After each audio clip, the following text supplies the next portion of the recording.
السلام علیکم ورحمت الله وبرکاتہ. زما محترم زنن تاسو په دې ویډیو کې د نبی علیه السلام 15 هغه لستونه ذکر کول غواړم چې نبی علیه السلام او فرمایلی تاسو کې سوچته چې مانه د لستونه ووري د 15 خبرې ووري هغه په هغې باندې عمل وکړي.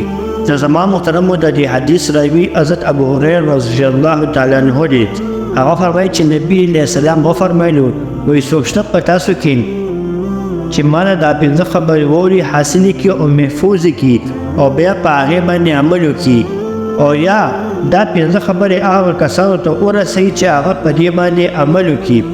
نو حضرت ابو هريره رضی الله تعالی عنه وفرمایي ای د الله رسوله دا 15 خبرې ماته وفرمایه زه به دا محفوظ کړم، په دې باندې به زه عمل وکړم. نو بیا نبي علیه السلام دا حضرت ابو هريره رضی الله تعالی عنه لاس مبارک ونیولو او د لاس مبارک په 15 ګوتو باندې دا 15 خبرې وشمارلې. پنځه خبرې ته دا وفرمایله چې ابو هريره د حرام شیزونو نه ځان بچ کوه نو ته به ټولو کې زیات عابد شي. دویمه خبره ته دا وفرمایله چې الله رب العزت تعالی څه هم درکړي دي په هغې باندې راضي اوسه نو ته به ټولو کې زیات مالداره شي. درېیمه خبره ته دا وفرمایله چې خپل پړوسیانو سره ښه سلوک کوه نو ته به مؤمن شي. او څلورمه خبره ته دا وفرمایله چې کوم شی د خپل ځان دپاره خوښوې نو هغه به د بل مسلمان دپاره هم خوښوې نو ته به مؤمن شي. نو اخرمنۍ پنځمه خبره ته دا وفرمایله چې ډېر زیات مه خنده، ځکه کم یو کس ډېر زیات خاندي نو هغه زړه مړ شي.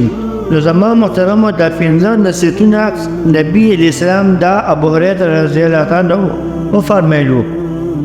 نو دې کې زما محترمو زموږ تاسو لپاره هم عبرت دی چې دا 15 نصیحتونه چې کوم نبی علیه السلام ابو هريره رضی الله تعالی عنه فرمایلي دي موږ تاسو هم په دې باندې عمل وکړو. نو دا وعدې موږ تاسو سره هم دي.